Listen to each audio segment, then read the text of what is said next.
Hello, everyone, and welcome back to the Star Wars Stuff Podcast. My name is David.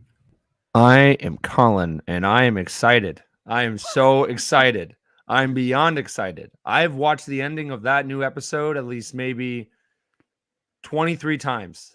So, heavy spoilers for Ahsoka Part 4, Oh my god. Fallen Jedi. So, Oh, heavy spoilers, guys. So, if you haven't seen Ahsoka Part 4, which I think you probably should have by now, yeah. because Colin and I was just talking about it, there's really no excuse for you not to have seen the episode because the episodes air 6 Pacific, 9/8 Central. Yeah. So I mean, and the episodes are so short too that you should be able to watch it, and then you can watch on your phone too in bed if you have to. So yeah, spoilers for Part 4 Ahsoka. Before we get started, of course, we want to recognize all of our awesome supporters on the purple tier. We have Darth Ace 1, Liam McCallion, Texas Vader 76, Chris Simpson, Kevin Leininger, Devin McCaffrey, Drew Peters, Zach Netzel. On the red tier, we have Fenrir 526. Maya Morris. On the black tier, we have Maka Tautala, Nathan Shank, and Evan Opaker. Thank you so much for all your awesome support. I know we're early today, but yeah, we really want to do this breakdown for you guys. And Colin hasn't really spoken to anyone about this episode other than myself late last night. So yeah, we definitely want to do that. And Colin's excited. I was shocked at that ending. I cried. I was running around and I was just like I mean, I was hoping that would happen, but at the same time is just like it just didn't. It's so weird with this show because for those who aren't fans of Rebels and all that stuff, it's it's just kind of like a show, right? But to us Star Wars fans, this is truly a gift. This is a just giant present wrapped in a bow. And this episode honestly was just us slowly tearing the present open because next week I am telling you is going to be huge, and we know it's going to be because this morning they put out a poster and they announced that they were doing like big screenings for the mid-season premiere all across the United States, which they never done that before. They've never done a public big screening like that. And it might be because of the strike. I'm guessing just because they can't do normal press. So I think they wanted to get a bunch of fans in different stadiums just so they have something to like kind of like say, hey, here's Ahsoka. We are celebrating it with the fans. That's my guess because they have never done like a big public screening of where you go online and you sign up for it. And if they did, it was a very quiet. They were really quiet about it. But yeah, so a decent amount of us are going to that. So I'm very, very, I'm so excited, man. Like this is a great time to be a Star Wars fan. Yeah. There you Yeah, go. for me, I wish that they did it in San Antonio, this fan event. They're not. They're doing it in Dallas, but luckily my brother lives in Dallas. Yeah. So I'm going to just drive the 4 hours to his house Monday night. Worth it. And then work my day job Tuesday at his house. And then from there, I think we're going to go to AMC North Park 15 IMAX. So if you're listening to us, watching this from the Dallas area, you'll be able to see me there. Maybe along with some familiar faces. I don't know yet. There's other people that have been on the podcast that might actually go to this as well. So we shall see. So, and I like that start time too. It's 1 hour early. So 7 p.m. Central Time. So yeah, I'm hyped for it. And let's get this breakdown for part 4 underway here. So this was kind of interesting. Someone pointed out that they use different colors for the helmets. And So I like Maroc right there is blue. I kind of missed it there, but they that's also kind did of that last week too, David. for Maroc being blue. I thought he was red last week.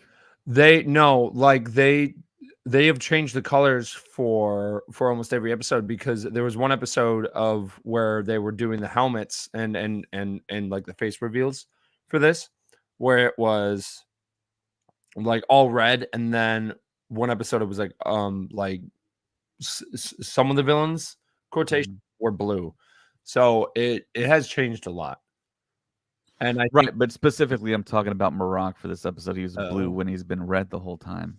But okay, yeah, I don't. interesting. I don't think there's a rhyme or reason, and if there is, it's some like hard code to break here because no one's been able to figure that out.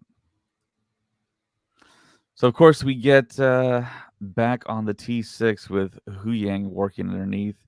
See Sabine there working on the console, and we're on the planet of Cetos, and they're trying to get the T6 back up and running here, get the comms going. And you see Sabine try and contact Home One, and that they are Fulcrum. And we have this interesting conversation between Sabine and Ahsoka.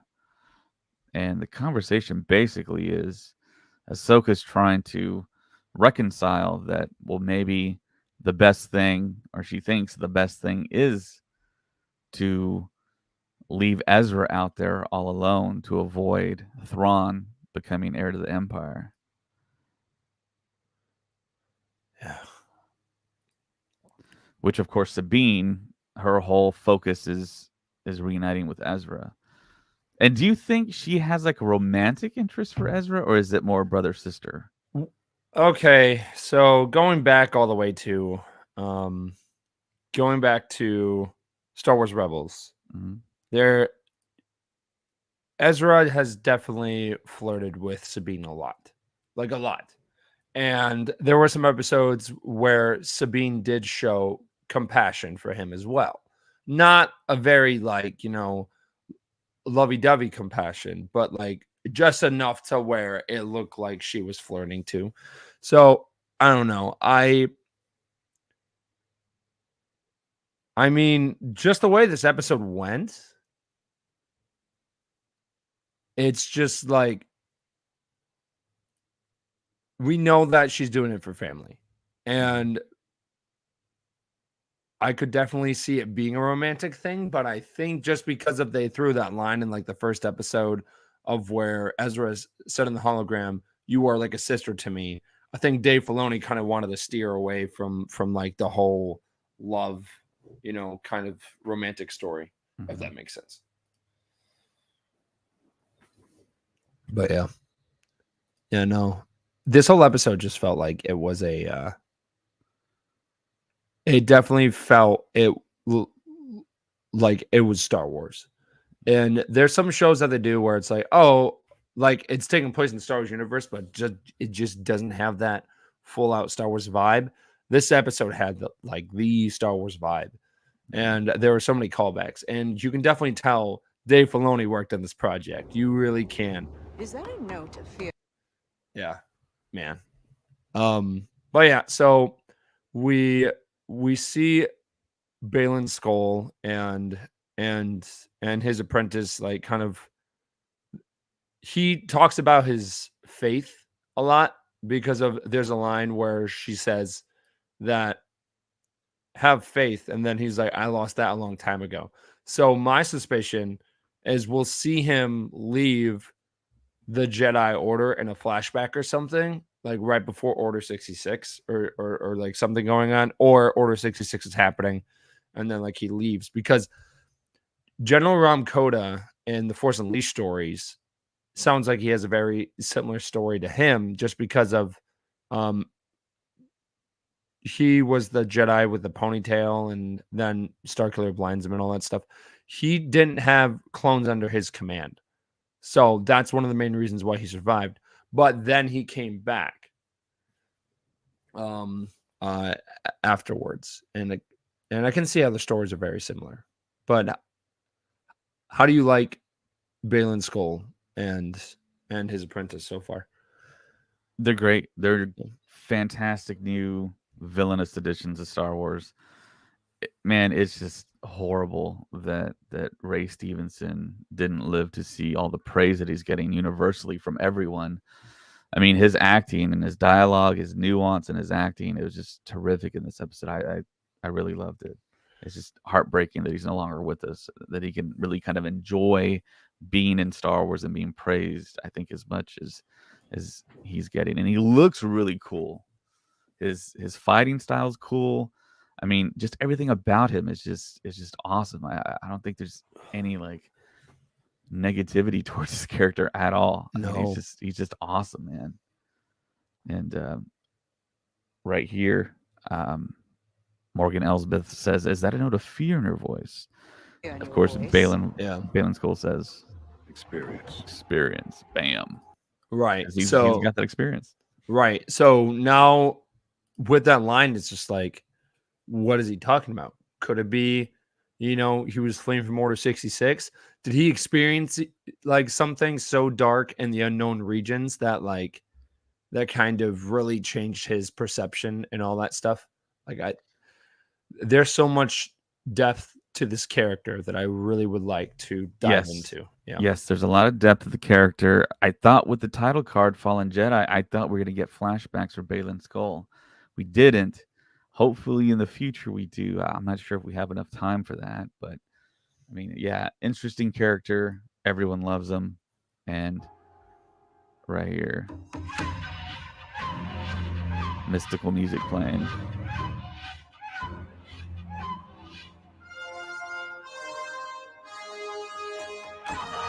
And part 4, Fallen Jedi.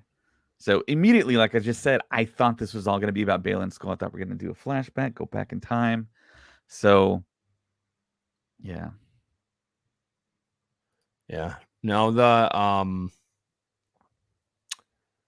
I also really like the planet. I like the vibe of it. I I enjoy like the low fog. Like it's not too foggy, like it's just kind of there. And it just seems like a fall. Like so in Michigan, there's a lot of days in the fall that are like this.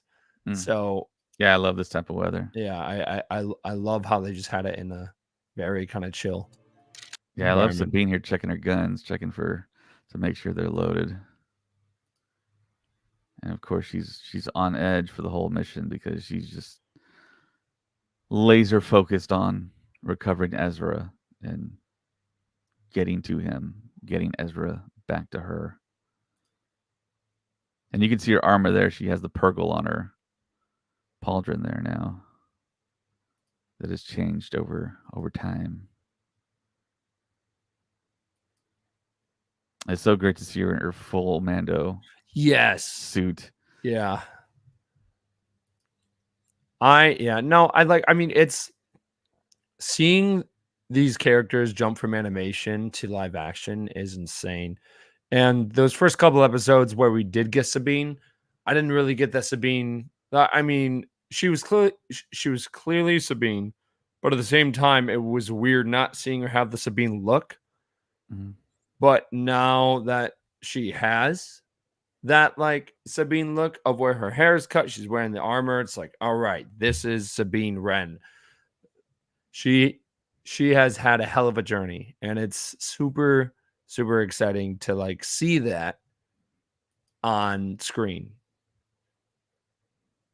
There was a lot of fighting in this episode too. Yeah, a lot of rock'em sock'em robots here. Yeah, with no, Hu Yang being 25,000 years old. Huh. He knows a thing or two, so he held his own. I wish I was here to see Hunter's reaction to the droids fighting.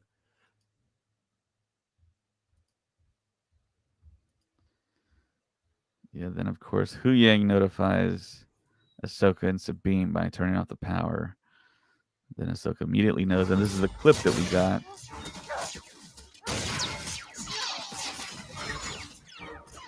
Cool tag team fighting between Ahsoka, Sabine, and what are these like guys' names? Not the HK droid, but the other guys. Because we saw them in the Jedi episode in The Mandalorian as well. Right. I will look it up. I mean, yeah, they're essentially just easy fodder.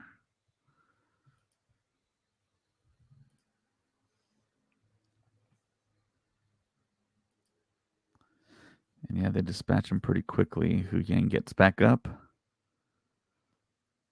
And with all the destruction to the T6, Hu Yang says that's going to set him back. Which sets up the episode with Hu Yang being at the ship and then Ahsoka and Sabine going on their mission. And he does say, may I make one request of you both? Stay together. Yeah, and that's kind of where I sensed it was like something's gonna happen. Because you wouldn't have a line like that if like something was gonna go wrong. But the way they look at each other, Yeah. And he got Ahsoka smiling for the first time yeah. in a long while. So Together. so something that I kind of picked up of the scene was like, hey, maybe they planned something ahead of time just in case if something did go wrong. So if like, if Ahsoka didn't make it, then maybe Sabine would go with them potentially. I don't know. Okay, you need to back this up because you're missing a beautiful scene. Back it up. There it is. Look at that. Oh man, Yeah. seeing Home 1 like that was crazy. It's so good. Yeah, and you Well, got to see it on a very large screen. So yes, yeah. I mean, yeah, So the bigger the screen, the better. Which is why I think Lucasfilm saw the right. onus to put Part 5 on the big screens all over the country. So something that I'm hoping for is that next episode's going to be long. That it will be a long episode. So the rumor is like 50 minutes. Okay. Yeah. I will take that, David. I will take that. Hopefully oh, it's man. true. Yeah. I'm kind of disappointed we haven't seen Admiral Akbar because this is his ship, man. So I'm like, where is he? We have seen some Mon Cals though. I know, but not the OG. And if they get Tim Rose to come back as Admiral Akbar, I would be so happy. Yeah. There's a meeting of the general staff. And Hera is basically just breaking orders here, just leaving. Yep. Which, I mean, a lot of people kind of made a big deal of her asking permission from Chancellor Mothma, but I mean, you could just leave. She was But trying I think to out follow of respect, yeah, she told Mon Mothma and let her know what was going on, I think. And I think she's more of a closer friend. It's almost like if me and you were buddies, which we are, and then you became president, I could go to the Oval Office and just talk to you because you know who I am. I mean, we're friends, so it's like Oh, that kind okay. of thing. All right. Well, I mean, we could test that one day. So I'll just start running for president now, and I officially announce every day is Max Rebo Day. In about Just 9 saying. more years, right? You'll qualify. Or 8 more years. Something like that. So yeah, that guy asked that there's a meeting of the general staff. What do I tell him? I mean, just tell him anything. I mean, come on. Just one of those things. And this was a great shot here. with the Oh, this was X-wing. a great shot. It like so something that I'm surprised, and I don't know if you are, but if I was a parent and I knew I was going into danger, I don't know if I would take my kid with me. Well, on the surface, yes, that's correct. That makes all the sense in the world. But there's danger there too in that fleet. I mean, you don't know what's going to happen there. And do you want to leave your kid alone under someone else's supervision instead of your own? When Hera knows she's a competent pilot, she can pretty much get out of anything. So Yeah, but later in this episode, I thought they were all gonna die. So I was like, oh man, I was like, shoot. But well, there is a cool reveal. Keep playing it, David. all right. There's a cool reveal which I was kind of suspecting, but at the same time I wasn't. And it's Carson. Yeah. He's back, and I was hoping he would be just because I knew there was going to be a lot of new Republic stuff. Now, something that does bother me is that Zeb is not with them. Why is Zeb not with them? That makes no sense to me at all. I know Josh talked about it yesterday on the podcast, and I'm just like, why on earth would Dave of Zeb not be on there? It really doesn't make sense to me. It's So all about the budget. Well, because we're gonna see maybe 50% of the budget in the next episode, so that's why. Well, you could have just had, you know, of where the wings check in, and then maybe not show all their faces, and then you hear Zeb's voice in the background, and then maybe we got him in the next shot. But yeah, I really did enjoy seeing Carson, because I do enjoy that character, and I'm glad that he's becoming like the Phil Coulson of the Star Wars universe for all these new projects. On your signal, Phoenix leader. Yes, he says Phoenix leader. Yep. That's So, awesome. and there's Jason and Chopper. There was the director, Peter Ramsey, and that's a Rodian. That's not the director. Yep. It's a female Rodian. And who is this? I don't know. She looks familiar. She does look familiar. Anyone in chat can chime in there? Who The is this X-Wing pilot? the helmet low key looks like, part of the customization ones that you can get in Squadrons. But I don't know.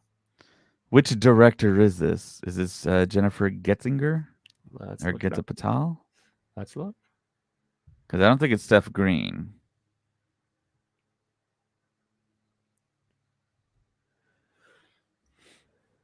Jennifer. Let me look.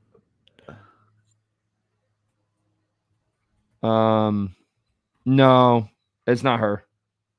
Yeah, it's not Getzapatal either. Interesting. Okay. So who is this mystery X-Wing pilot? Maybe we'll see in the credits. Yeah. All right. So then we see the hyperspace ring. It's actually in atmosphere, which is kind of interesting. Right above the hinge, the Night Sister hinge, and then we see Borg and Elsbeth activate the map once again. Faith. I lost that a long time ago. And bam, right there, we should have got the flashback. No. How do you feel about her? About Morgan being a Night Sister? I don't think it's 100% clear that she's like a full-blown Night Sister.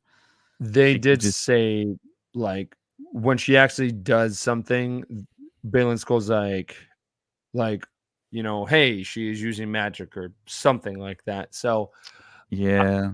maybe she was adopted by the Night Sisters. Yeah, I think she's like maybe a class or two below a full-blown Night Sister, like we've seen in Rebels. Yeah. So,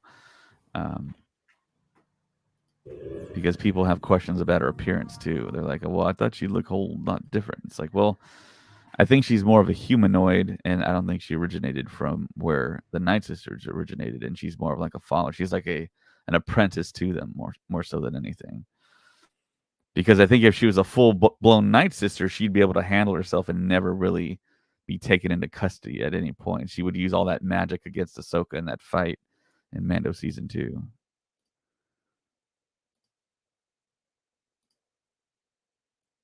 And man, right away, they encounter Shin and Marok.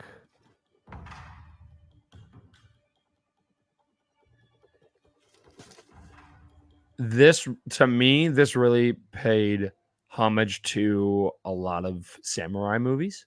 Yeah, especially with the music, yeah. Yeah. And their like stances and the way they were fighting. These lightsaber fights were awesome. These were Yeah. really, really good. Really, really good. And of course, again, we don't have to talk about it or mention it, but I still want to mention it. It's two females fighting in lightsaber combat together, which we've never gotten any other time in live action except for this show, which is super cool. Yeah, true. And I do like her costume. I like her armor. It's like very medieval with the pauldrons and the steel. Looks like knight's armor a little bit.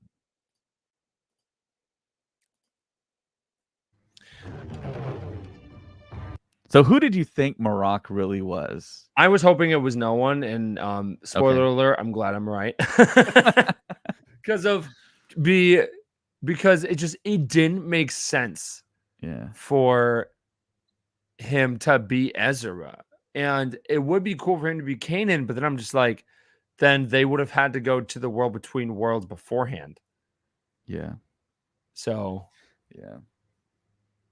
Yeah, my camera's acting up. oh, you're good. So, yeah.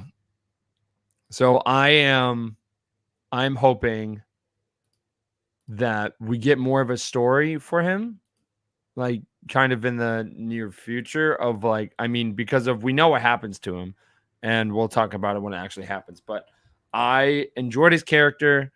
Some people were suspecting that it was Star Killer, and I'm like, no, that's a clickbait theory right there. That would make no sense for him to be Star Killer. And if it ended up being like, you know, if it did end up being Star Killer, you know, it would be cooler. Yeah. Oh man. Yeah, no. I enjoyed this fight. I enjoyed the banter between the characters. And I even loved how Sabine like held her ground. Even though she's not, you know, really force sensitive and she's still learning. Yeah, that force push with her hitting the back of that tree and her helmet popping off. That was a pretty cool stunt. Very aggressive. And just the intercut, I think, between the two lightsaber battles was done very well. And there's the image we got from marketing there. And then going back to, I mean, you would, I mean, this is pretty much the volume here, but I think the special effects they used, they did it really well because it looks still like a 3-dimensional concept here for the actual footage. And I do like the countdown stuff here. That the definitely upload. Yes, because that definitely made it feel like the stakes were higher than I think we all thought it was, just because of those type of missions of where like, hey, here's a timer. If the timer gets to its point, a like big bomb goes off. And I think to us, this was like a emotional explosion, just because the fact that, you know, we are going to see Thrawn. We are going to go see Ezra. But if the antagonists here end up like getting to where they want to go, then there's going to be another war. And there's a lot at stake here. So I love I mean, I know I'm going on about a timer, but at the same time, like that really shows you how high the stakes are in the show. Yeah, the design is pretty cool. I really liked it. And see, when Marok went into helicopter mode here, I thought he was going to fly away. Yeah, I would say, don't you dare say that. That's not helicopter mode until he's off the ground. Well, I mean, it's like spinning like super fast. I thought he was going to get airborne here at some point, but unfortunately, we didn't get that. Yeah, we saw that in Obi-Wan too, but he didn't take off. Yeah, and here's an awesome shot right here of Sabine and Shin clashing sabers. And you asked me what I thought about Balin before. I thought he was great, like I said. But yeah, Shin is equally as good as the apprentice, the fallen Jedi apprentice. So something about Marok when he meets his demise is that there's like this green magic that comes out of him. So my suspicion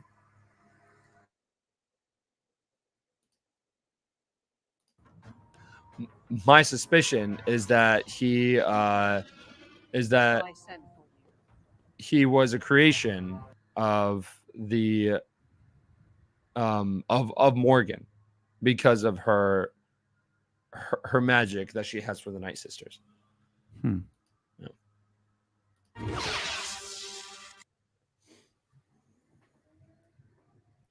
Yeah, I was just assuming it was Night Sister magic that was like reanimating a corpse, possibly, because that's been done before. So it's that whole thing. I was trying to get back to it.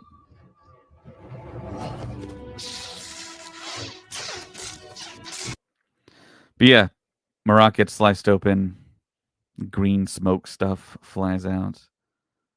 And here's the encounter that we all kind of been waiting for. Kind of reminds me of Arrival, that Denis Villeneuve film right there with all the rings. Have you seen it?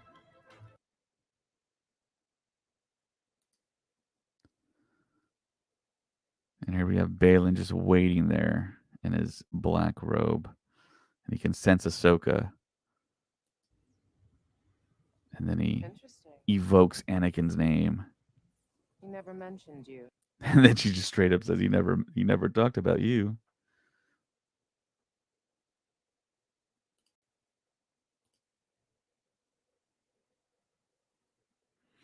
And then Balin takes off his robes,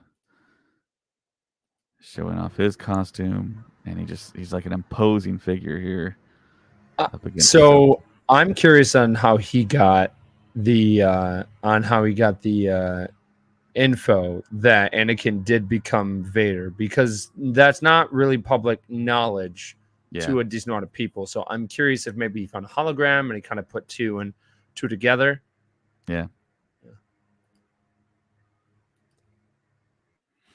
So like all villains, Balin thinks he's right, he's doing the right thing, but I think he's kind of misinformed about the whole situation. And he chose the dark path. And Ahsoka only lights one saber. So this fight was really good, like we said earlier.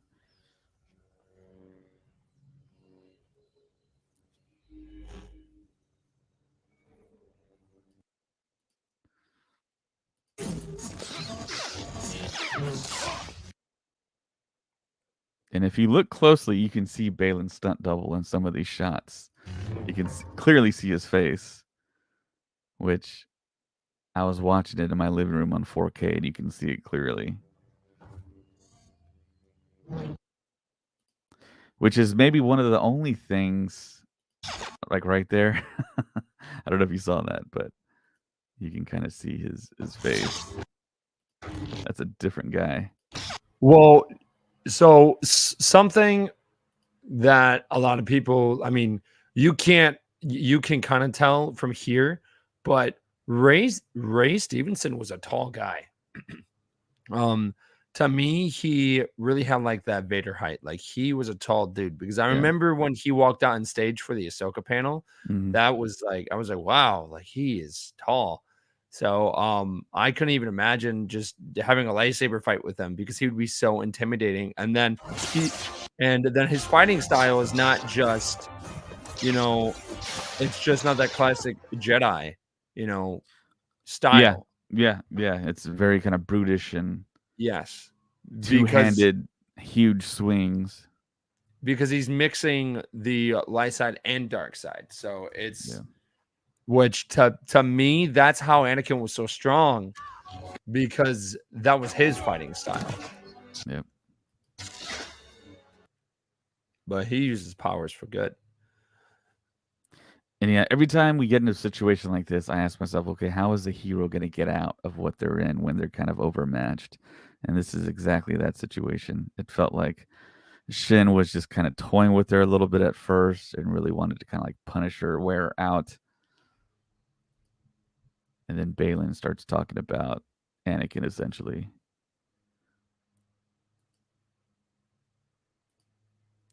I think before that, we see the map get knocked over. And then, of course, Sabine tries to use the Force, and then Shin says, "You have no power." Yeah.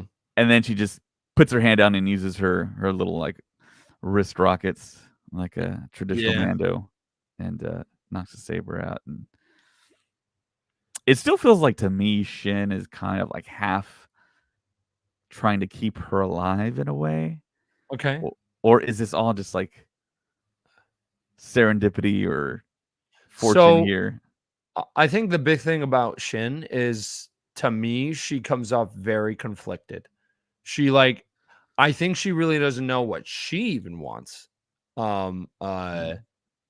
Out of serving Balin's skull, because I think she's following him kind of blind, but then there's Yeah. moments where she like, to me it comes off as like maybe she doesn't fully agree with like of what he's, trying to do, but then she's also like, hey, he's my master, I got to back him up. So I think she's very, very conflicted. Yeah. All right. So Ahsoka tumbles off the cliff. Before that, Before that, yeah, Ahsoka sees Shin, so she thinks Sabine's dead. And something else as well is that Yeah. she also grabs the map and it Right. burns her hand. Right.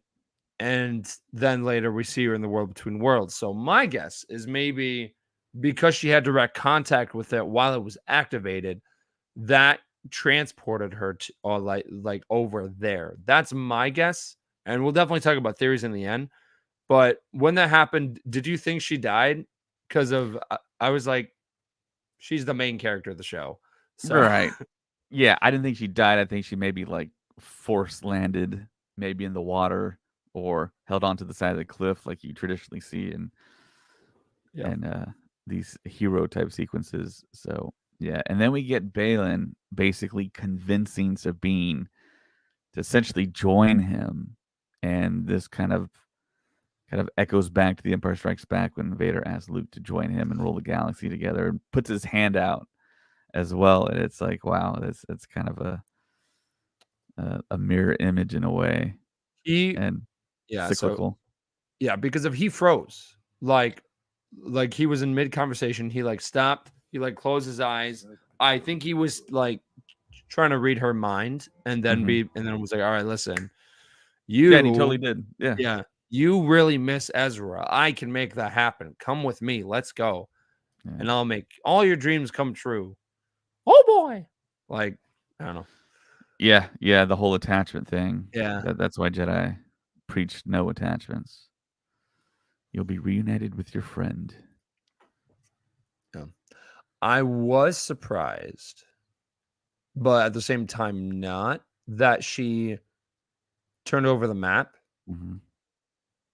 And I don't know if it was her ploy to like maybe being like, hey, if I go to the world between worlds and I do save Ezra, potentially I could save Ahsoka as well. So I think that's why she went and did that. I think she's hiding it well, but that's my guess because I don't think Sabine would just go full out dark side. Yeah, she's just doing anything she possibly can to get to Ezra, and I think she thinks if she can get to Ezra, she can make it out of there with him alive. Including Ahsoka. I am thinking that they would find a way to save Ahsoka too. And then we see Phoenix Squadron show up, Jason Syndulla, Chopper, General Syndulla.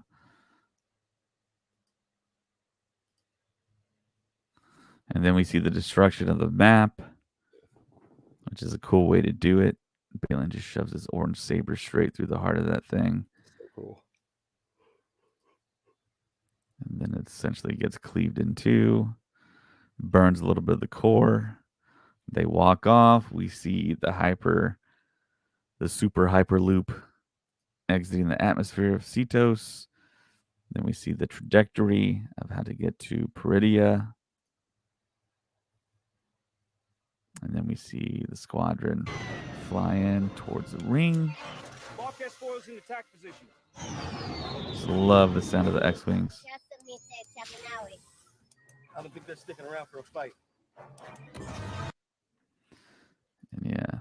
And I don't think we don't see the ship close up they're using here. It's not that shuttle Tidarian type.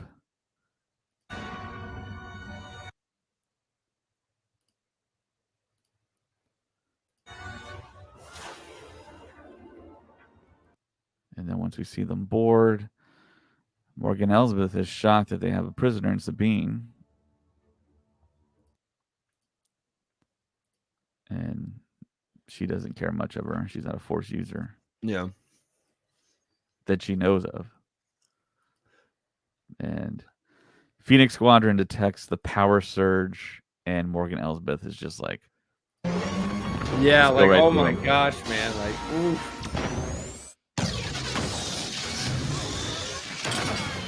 yeah, that's a pretty interesting concept right there. I mean, they are in a big ring, so they basically pass right through them without damaging the ring. Right. That ring has to be massive too. Yeah, and that kind of gap, like in space, that's left behind, you know that ship is traveling far to like a different galaxy, just because of the way that the hyperspace like left a mark, like it looked like it left a dent in space, and not and when a normal ship goes into hyperspace, it doesn't do that. It just kind of zooms in. Yeah. And Jason Sandula says the thing, I've got a bad feeling. Yeah. And then poor Hu Yang left all alone with a T6. It's David Tennant. He'll be fine. I loved this transition. Yeah. This really was good. such a good transition.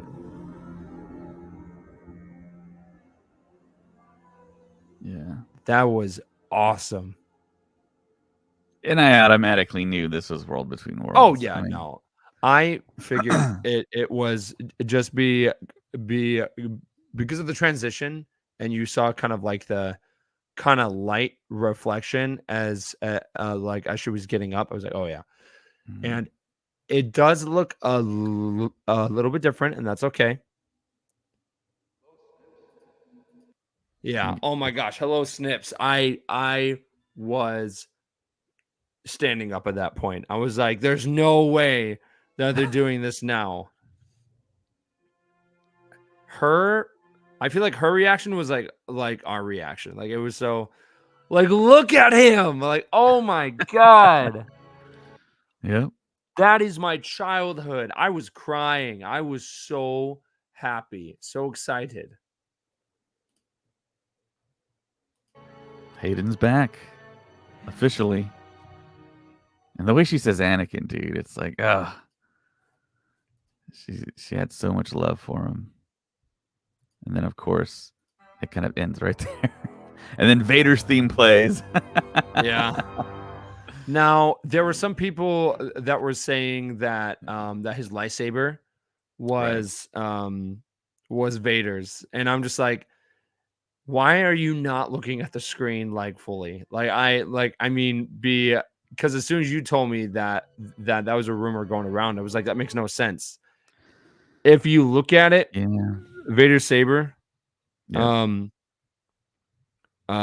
has a black piece in the middle, not a middle piece. It is the lighting because the area is dark.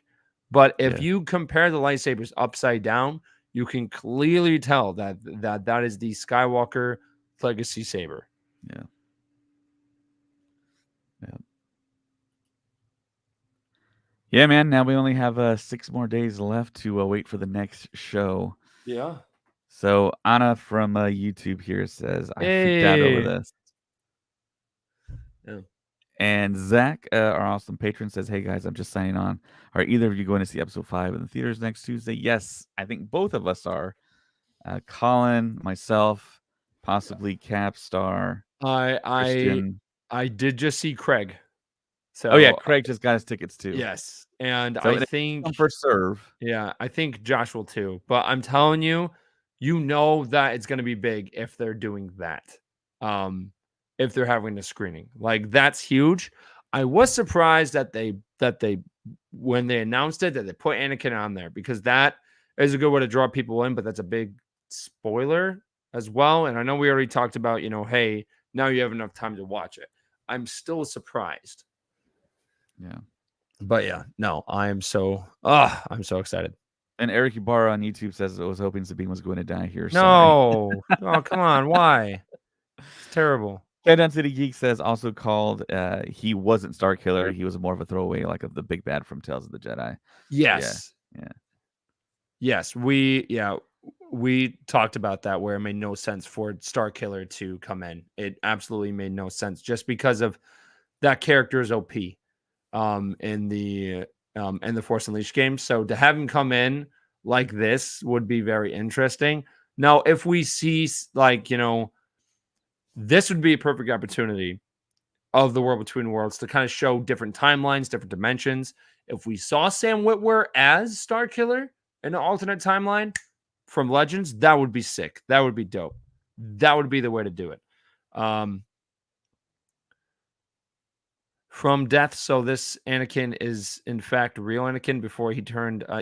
So we don't know exactly what's going on here. We don't know if maybe Anakin was going through like the World Between Worlds type situation, and he ended up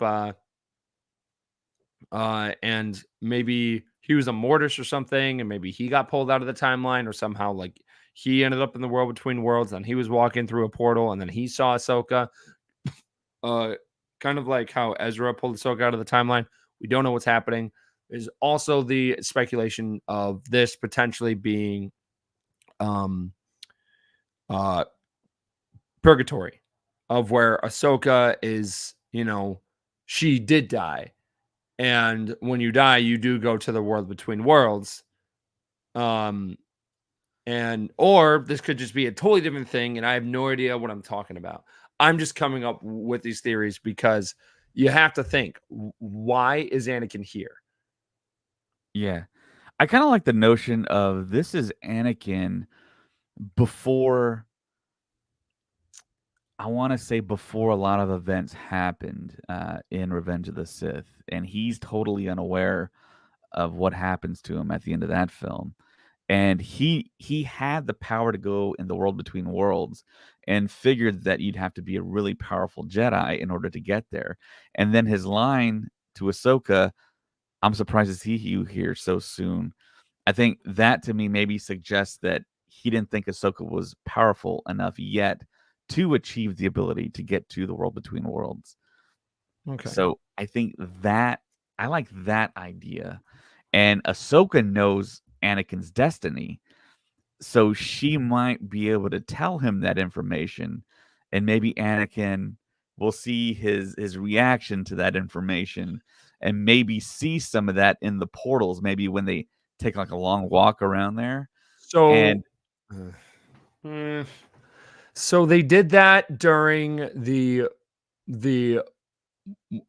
arc for the Mortis arc in the Clone Wars, and Anakin learned of his, of his future, and then he was kind of go back with the sun to right, but his Coruscant. memory got wiped. Right. Yeah, So if they do that again, I think that would kind of be reusing content that doesn't need to be reused. I would rather have them do something different.